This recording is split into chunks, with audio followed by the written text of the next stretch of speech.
Hey all, Ian here. I work here now. I've come out from my GLE basement to talk about the new 9.4 update. So without further ado, let's break it down piece by piece. Starting from the biggest change, the helicopters.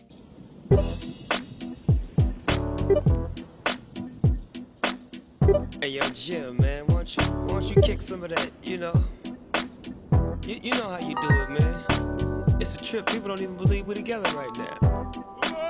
But tell your story, you know the one I like. Right. Say it for me. Riders on the storm. Multifunction displays have been added for the Blackhawk with bare bones functionality. The feature is in its initial stages and is set to get expanded in subsequent updates. To use these MFDs, you must be in first person. The helicopter camera received a right-click to zoom feature as well so that you can easily look at your panels. Click on the lower 3 buttons to swap between information displays. The page up and down buttons are for the ICAS but serve no purpose for now. The current MFD setup features an ICAS display, which features information about engine status and fuel levels. It features page up and page down buttons, which would be used for aircraft alerts. The ICAS will move during engine startup with corresponding delays between left and right engine startup, however will not move afterwards. The PFD display features collective and engine bars, a fuel gauge, an artificial horizon, and an altimeter. From these instruments, the artificial horizon is the only functional one as of now. It is extremely useful for orientation in fog or night where ground visibility is low. ND, or the navigation display, features a large compass and a radio altimeter, both non-functional as well as placeholder warnings. You will also hold your stick now for all helicopters. The flight model of the UH-60 was tweaked as well, with a stability augmentation system being added, clamping the degree of movement of your helicopter. Weather vaning behavior added to the UH-60 means that it will tend to stabilize with the wind, which affects your yaw at high speeds. In this case, your rudder will have less authority to turn your helicopter. For general helicopter changes, all helicopters receive visual improvements to their rotors, including rotor droop and tilt at higher speeds, as well as a blurring effect from when engines are fully on. Helicopters, except the Little Bird, received countermeasure modules, which you are able to purchase in the Vehicle Request portal under the Countermeasures section. All helicopters feature the countermeasure option for 20 credits, except for the CH-53C Stallion at 450 credits for the module, and the Mi-8 with 600 and 450 credits respectively for tail and window countermeasures. Countermeasures can be deployed by pressing T or through the radial menu. Of course, to need countermeasures, there must be guided missiles to counter. Fort and Naval have received updated surface-to-air missile sites capable of tracking helicopters.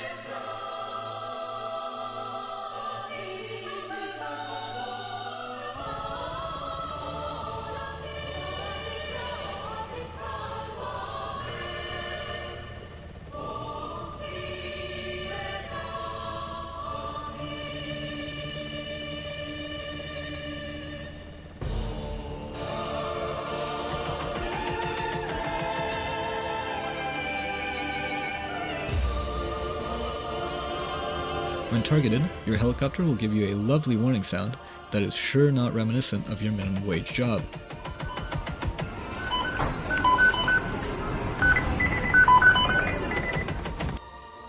For those interested in filming flares for videos, the rendering of countermeasures is in relation to your character and not your camera.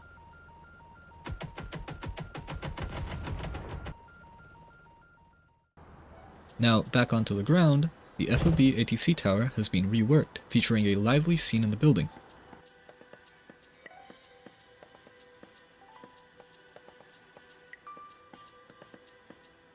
Once reaching the top floor, you will find the Air Operations Center with a working clock, ground control radar screen, and air radar screen with weather forecasting. Aircraft location indicators light up when engines are on, and enemy helicopters will not appear on radar. Your call sign is the first letter of your username written with the NATO phonetic alphabet, as well as the first 3 numbers of your Roblox ID. Now, for our boys on the ground, breaching tools.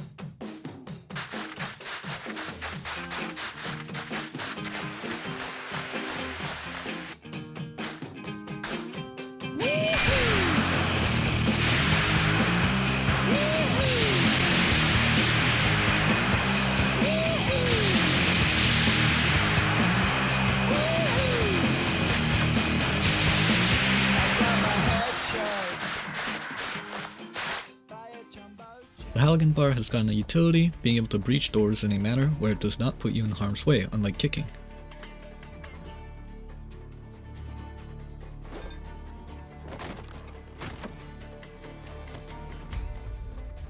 The downside is that the Halligan Bar requires space to operate, meaning that tight hallways do not allow for the Halligan to be able to breach. This also extends to RGE placed doors. Breaching charges were finally added into the game, being able to be placed not only on doors, but also on walls or any vertical surface.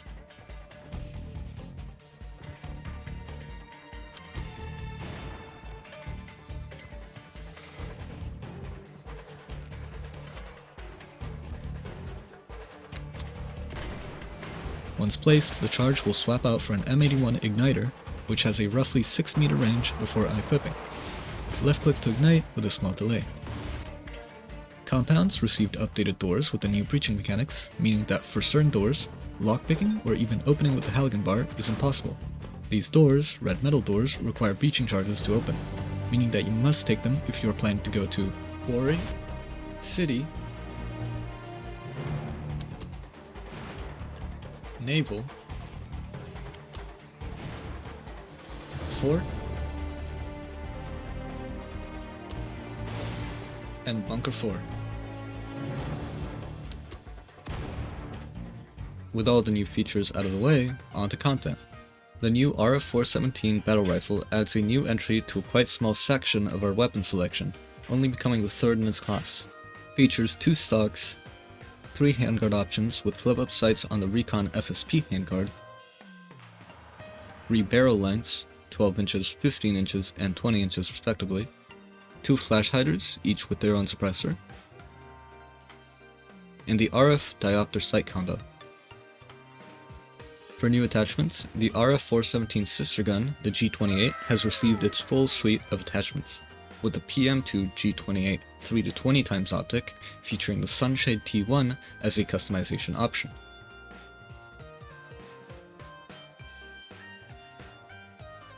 Respective rail panels and sling mount in Black and Ryle 8000 are also available, as well as its own version of the SBRM bipod. Following the trend of German attachments, the PM2 short dot featuring a first focal plane etched reticle and a second focal plane dot, meaning that as you zoom in and out, the dot remains the same size. The short dot comes in 2 flavors, the Contract G28 model in tan with its own mount, as well as the option to mount the Sunshade T1, and the commercial model in black with a Geisley mount able to mount the P2, T2, and a new option for the RMR with a 45-degree offset. This offset mount has also been added to the Raider HD. Finally, for the new German items, the MCS riser for the MCS sight, commonly seen on German MP7s. 2 new ACOG variants, the PA01 and PA31. The PA01 is not illuminated and has a black reticle, however, features options to mount a backup iron sight or RMR. These can further be comboed with a kill flash. The PA31 has an illuminated reticle and features the option of an RMR and kill flash. A new 5x magnifier, the G45, has been added, as well as swift FTC mounting options for it and the G33. The 660-6P is a new flashlight added, which is an older Surefire model for those looking to make a retro gun build. The commercial variant of the MX12393 flashlights, the MX200s, coming black and tan colorways, have been added. For the M16s, M4, and Mark 18, the M14 barrel clamp can now be placed under the front iron sight block and lies slightly offset to the right. The M16 has received an extra customization option with the buttstock mag pouch, which has a very specific description. The M4 Type 1 stock now has a butt pad option, increasing the amount of retro LARP by 200%. The QDC 556 suppressor was added, a 556 version of suppressor we had for the M110, and it comes in 2 sizes, regular and CQB. Transitioning to the aforementioned M110, both variants received new stock options, as well as a longer version of their QDC suppressor. The M110 received updates to the ARX 3.1 handguard, being able to mount proprietary rail panels and a lower rail mount. The M110 ARX2 handguard received flip-up iron sights, which the STGW07 also received for its top rail. Moving on to the STG-W07, it received an updated handguard customization option, consolidating the OEM and OEM railed handguards from 4 into 1, making the rails able to be attached independently. Both the STG-W07 and STG-W90 received grip and stock options, with the Ergo Grip now as an option, as well as cheek risers and a buffer adapter for both. The STG-W has also obtained its bipod. Several weapons obtain new spray paints, and that's all for weapons.